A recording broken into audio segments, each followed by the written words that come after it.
Okay, so I'm making this video to explain the difference between awareness and being paranoid. They may look the same from the outside looking in, but they're both very different.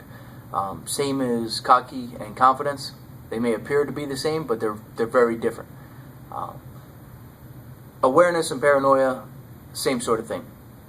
When I first start to train people, part of what I'm doing is waking them up. I don't just train them physically on the skill sets as to what to do.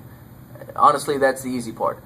It's not that hard to hurt a human being. If you know what to do, where to hit them, how to hit them, how to make all that work, it's not that hard to shut the human body down if you know what you're doing. So skill set, a lot of times people get heavily focused on that portion. It's actually the smallest portion of the game. What you need first is awareness. If you're not aware, you're going to be caught in an ambush. Now your skill sets better be on point, but more importantly, your mindset better be on point. So don't get caught in an ambush. In order to do that, you have to have good awareness. So awareness is key. You got to have that first. Boom. Awareness is on top. After that, mindset. You got to have the mindset to be able to deal with an attack, to deal with some of the things that you may have to do, some of the things that they're going to try to do to you. It's a savage world. Savage things are going to take place. You're going to have to come to terms with that and accept all worst case scenarios before they even happen, and then make sure that you fight to make them not happen. Mindset. Then skill set. Skill set is your actual hands-on training.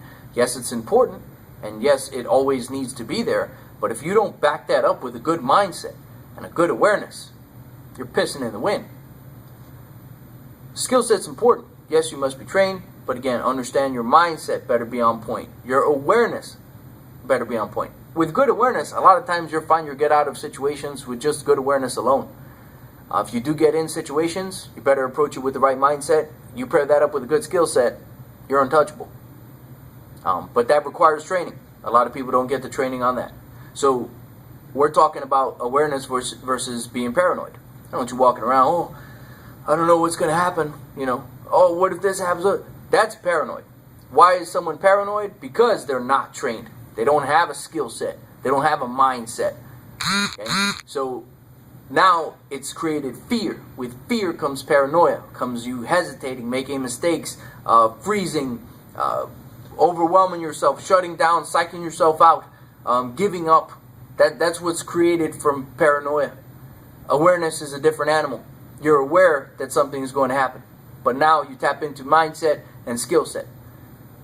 The reason why I train people the way that I train them, with all three of these levels, and the way I train my skill set with people is very different.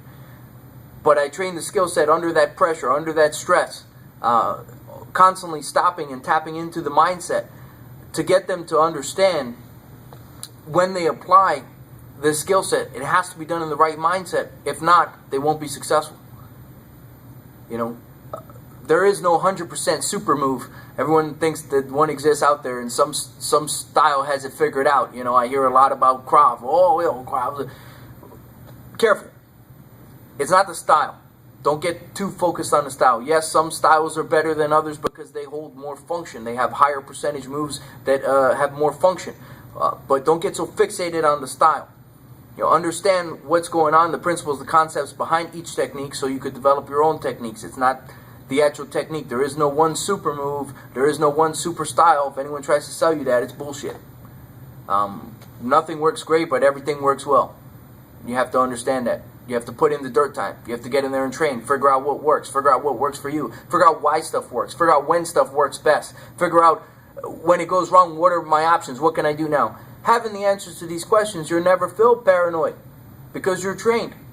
Trained people don't feel paranoid. I'm not paranoid. I'm not scared. I'm not scared of shit. I'm aware. There's a big difference. Not paranoid. I train so I never have to be paranoid. I train so I never have to be scared.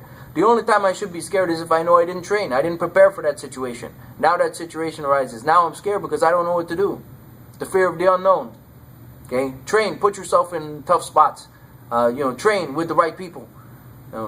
Train both physically skill sets, but also train mindset, train the mental training.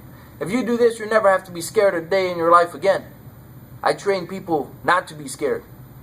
When I first opened their eyes, They're scared to death because they're paranoid. Now they've accepted, wow, this is what happens in the real world. Wow, it's going to feel like this. This is scary. This sucks. I don't want to have to deal with this.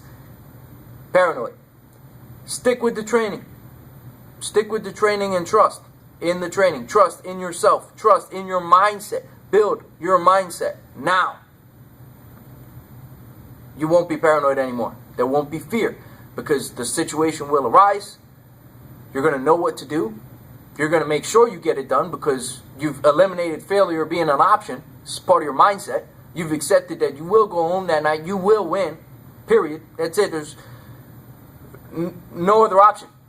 If you strip that other option off the table from the get-go, all you could do is win.